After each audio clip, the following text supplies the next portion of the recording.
Selamlar. Siz de Fortnite'da FPS düşüklüğü yaşıyorsanız bu video tam size göre. Gelin beraber Fortnite'da FPS'nizi uçuralım. Öncelikle oyun ayarlarından bahsetmek istiyorum fakat videoya geçmeden önce bir beğeni atarak bir de abone olarak bana gerçekten çok büyük destek sağlamış olursunuz. Gerçekten bir senelik bir kanal, şu anda abone olmayanların yüzdesi çıktı. Sizler de bu kanala destek olmak istiyorsanız ücretsiz bir şekilde abone olup bildirimleri açabilirsiniz. Gelin isterseniz şimdi Fortnite FPS arttırmaya geçelim. Öncelikle ne yapıyoruz? Şuradan arkadaşlar 3 nokta var. En yeni sezondan bahsediyorum bu arada. Gerçekten yeni özellikler geldi. Bakın burada 3 diş var, ayarlar var. Ayarlara giriyoruz arkadaşlar ve buradan kare hızı sınırını öncelikle sınırsıza çekmemiz gerekiyor. 60 FPS alsanız bile bunu sınırsız yapın. 1920'ye 1080 ben öyle kullanıyorum fakat sizler bunu 1280'e 720'ye kadar da çekebilirsiniz. Ki önerim budur arkadaşlar. 1280'e 720 piksel oynayın. Gerçekten FPS'inizde oldukça yüksek bir artış olacak fakat grafiklerde bir o kadar azalacaktır.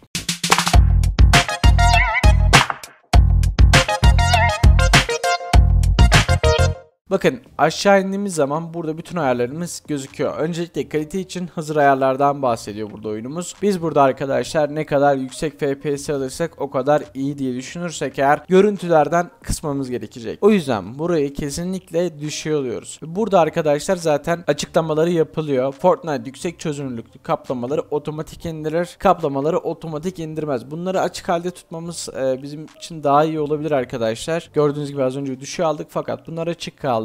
Bunlar açıkta kalması gerçekten daha iyi olur. Öncelikle arkadaşlar bunu yaptıktan sonra gelişmiş grafiğe geliyoruz. Gördüğünüz gibi hareket bulanıklılığıdır. Dikey senkronizasyonmuş. Bunların hepsini okuyabilirsiniz arkadaşlar. Gördüğünüz gibi bunu devre dışı bırakırsan daha yüksek FPS'lere ulaşabilirsin diyor ve bunu kapalı da kullanıyoruz. Hareket bulanıklılığı da aynı şekilde akıcı animasyonlar için etkinleştirebilirsin fakat FPS'nizi düşürür. FPS'yi de göster derseniz FPS'nizi zaten gösterir. Burası pek de önemli değil. Şimdi gördüğünüz gibi burada görüntü oluşturma modunda biz performansı seçeceğiz. Buraları hızlı geçmeye çalışıyorum. Performans beta'yı seçtikten sonra bellek kullanımını azaltmak için işlemciyle ekran kartının üzerindeki yükü hafifletmek için görsel kaliteyi azaltarak ciddi performans artışı sağlayan deney aşamasında olduğunu da dikkat çekelim. Performans görüntü oluşturma modudur arkadaşlar. Eğer bunu DirectX 12 beta'ya alırsanız da güzel olabilir. Fakat sizin tercihinize kalmış, performans almanızı ben tercih ederim şahsen de. Bunu kapalı alıyoruz arkadaşlar. Genellikle her şeyi kapalı alacağız fakat buradaki Nvidia Reflex düşük gecikmeyi boost alıyoruz. Boost bizim için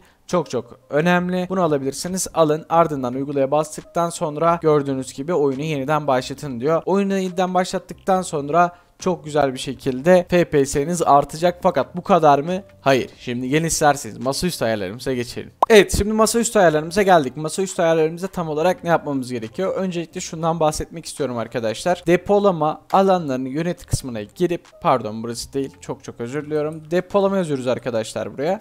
Depolama ayarları kısmına giriyoruz ve gördüğünüz gibi buradaki geçici dosyaları silmemiz gerekiyor dostlar. Tekrardan söylüyorum, videoyu atlamadan sonuna kadar izleyin çünkü gerçekten çok önemli kritik bilgiler olacaktır. Tabi burada silmemeniz gereken bir şey var, zaten uyarı vermişler. İndirilenler dosyasındaki gigabyte'da değer alın ve gidin kendini silin. Yani indirilenler klasöründe gereksiz dosyaları kendini silmeniz daha iyi olur. Ben bunu tik olarak işaretlemenizi önermiyorum. Fakat diğerlerini kendiniz silebilirsiniz. Burada zaten boyutlarını gösteriyor. Bunları yaptığınız takdirde bilgisayarınız hem hızlanacak hem de gereksiz dosyalardan kurtulmuş olacaksınız arkadaşlar. Bir sonraki ayarımız, hızlı anlatıyorum. Oyun modu ayarlar arkadaşlar. Oyun modu ayarlarını açık hale getirdiğimiz zaman bizim oyunlardaki aldığımız FPS oranını daha da iyileştiriyor bu. O yüzden bunu açık hale getiriyoruz. Ardından şuradaki grafik ayarlarına tıklıyoruz. Ve grafik ayarlarında burayı açık hale, burası bazı arkadaşlarımız olmayabiliyor. Şunu da söylemek istiyorum. Eğer herhangi yapamadığınız veya takıldığınız bir şey varsa şurada gördüğünüz Discord sunucumuza bekliyorum. Gerçekten büyük bir Discord sunucumuz da var. Sizleri de beklerim efendim. Fortnite odamıza da girip Fortnite'da oynayabilirsiniz. Fortnite!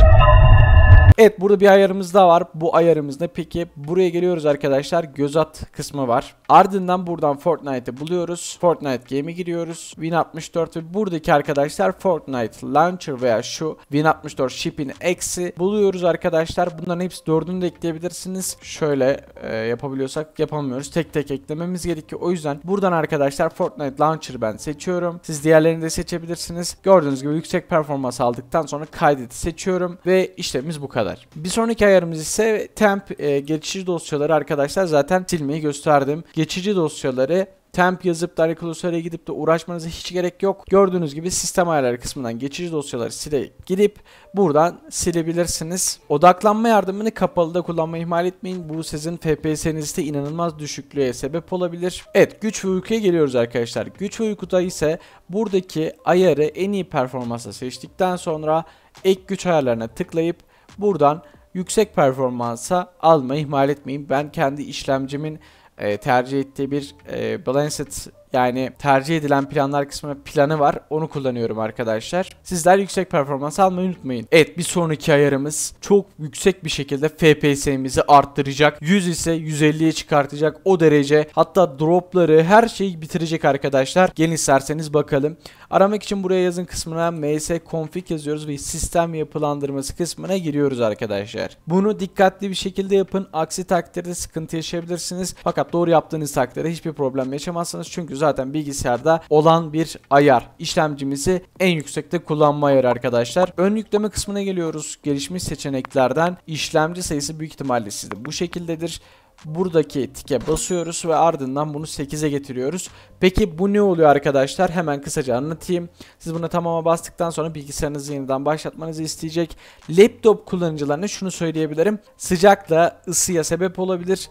Eğer soğutmanız iyi değilse bilgisayarınızdaki, bu ayarı 8'e değil 4 falan, hani sizde maksimum neyse onu alın da laptoptaki kullanıcılar bir tık daha düşüğe alabilirler çok ısınıyorsa eğer bilgisayarınız. Bunu yaptırdığınız takdirde bilgisayarınıza sizin işlemciniz 1'den 8'e veya 1'den 12'ye kadar çıkabilir, hatta 16'ya kadar da kaç ise işlemci çekirdeğiniz oraya kadar çıkartabilirsiniz. Peki bu ne demek oluyor? Arkadaşlar, bir insan gücüyle 8 insan gücünü beraber koyduğumuz zaman bir insan gücü bir binayı ne kadar da yapar? 8 insan bir binayı ne kadar zaman yapar? Aynı şekilde düşünebilirsiniz. Bu insan gücüyle direktmen bağlantılı işlemci gücü sayısı arkadaşlar. Bunu ne kadar arttırırsak o kadar güzel olur ve bilgisayarımız o kadar hızlanır. İptale tıklıyorum ben. Sizler tamama bastıktan sonra bilgisayarınızı yeniden başlatacaksınız. Evet, bir sonraki ayarımıza geçelim. Arkadaşlar, gereksiz programları buradan çıkış yapmayı ihmal etmeyin. Arka planda çalışıyorlar. Bakın, Discord sunucumuz arka planda çalışıyor. Ben buradan quit Discord diyorum ve Discord sunucusundan çıkıyorum. Aynı şekilde eğer OBS kullanmaz olsaydım ben çıkışa basıp buradan çıkacaktım. Ve Riot arkadaşlar, ben bugün hiç Valorant'a giresim yok. Exit Vanguard diyorum. Evet diyorum ve çıkışımı yapıyorum. Ardından görev yöneticisine tıklıyoruz arkadaşlar. Bakın, burası çok önemli. Başlangıç ayarlarında herhangi bir şekilde bilgisayarda gereksiz çalışan veya arka planda açılıp sayısız şekilde çalışan programları en başta kapatabiliriz dostlar. Örneğin ben hangi programı sevmiyorum? SteelSeries GG arkadaşlar. Etkinleştire bastığım zaman, bilgisayarım açıldığı zaman bu program otomatikman açılacak. Veya Steam. Ben zaten diyorum ki Steam'i kendim açabilirim. İhtiyacım olduğu zaman açarım, oyunumu oynarım. O yüzden bunu devre dışı bırakıyorum. SteelSeries'i aynı şekilde devre dışı bırakıyorum. Fakat ses sürücülerine dikkat edin arkadaşlar. Örneğin ben bunu benim ses sürücüm olarak düşünün. Bunu kapattığım takdirde bana ses gelmez. O yüzden çok dikkatli bir şekilde yapın bu olayları. Eğer dikkatli yapmazsanız, örneğin Cortana benim ne işime yarıyor abi? Etkinleştirilmiş, devre dışı bırak, değil mi? Cortana bir işe yaramıyor arkadaşlar benim için. Microsoft Edge aynı şekilde bir tarayıcı oda. Bunu da devre dışı bırakabilirim. Hiçbir problem yok. Ve ardından arkadaşlar bilgisayarımın açılış hızı hem artacak hem de oyunlardaki FPS oranım artacak. Bir sonraki ayarımız ise Nvidia denetim masasındaki ayarlarımız ve Nvidia GeForce Experience arkadaşlar. Bunlar da çok kritik ve çok önemli. Öncelikle sizlere sürücüleri güncelleştirmeyi ve optimize etmeyi göstereyim. Örneğin ben Fortnite'daki kendi ayarlarımızı oyun içinden yaptık, değil mi? Ayrıntılara tıklıyorum ve burada Fortnite'a Nvidia bizim için ekran kartımız optimize edebiliyor. Gördüğünüz gibi yükseğe falan alıyor. Fakat optimize etmek yerine ben buradan daha düşük ve daha yüksek FPS oranını da seçebilirim uygulaya bastıktan sonra. Bu şekilde yine de optimize edilmiş oluyor. Ardından sürücülerdeki güncelleştirmeleri ihmal etmeyin, kontrol etmeyi ve indirin, kurun eğer gerekliyse. Yoksa bu sizin FPS düşüklüğünüze yine yol açabilecek nedenlerden bir tanesi. Burada birçok arkadaşımız yanlış yapıyor. Ben size en doğrusunu göstereceğim. Burada görüntü ayarlarında genellikle benim tercihlerimi kullanıp performansa çeken arkadaşlarımız var ve yine 3D ayarlarını yapıyorlar. Fakat bu şekilde olmuyor arkadaşlar. Sizler öncelikle gelişmiş 3D görüntü ayarlarını kullanıp seçip beni oraya götür diyorsunuz ve ardından bütün ayarları aynı bu şekilde gerçekleştiriyoruz. Ben zaten bunu en maksimum hangisi ise o şekilde ayarları yaptım. Sizler de bu ayarları kullanıp bilgisayarınızın FPS oranını arttırabilirsiniz. Evet, bu şekildeydi arkadaşlar. Başka bahsetmek istediğim olay, gelin isterseniz bir de oyun içinde ne kadar FPS'imiz artmış ona bakalım. Evet arkadaşlar, şu anda kreatif girdik ve gördüğünüz gibi FPS'imiz gerçekten bu kadar yapı olmasına rağmen 200-240 FPS arasında geçiyor. Sizler de eğer videoyu beğendiyseniz like atıp abone olmayı unutmayın. Videomu izlediğiniz için tekrardan çok çok teşekkür ediyorum. Abone olan elleriniz dert görmesin arkadaşlar. Videomuz bitti. Allah'a emanet olun. Görüşmek üzere dostlar. Bay bay.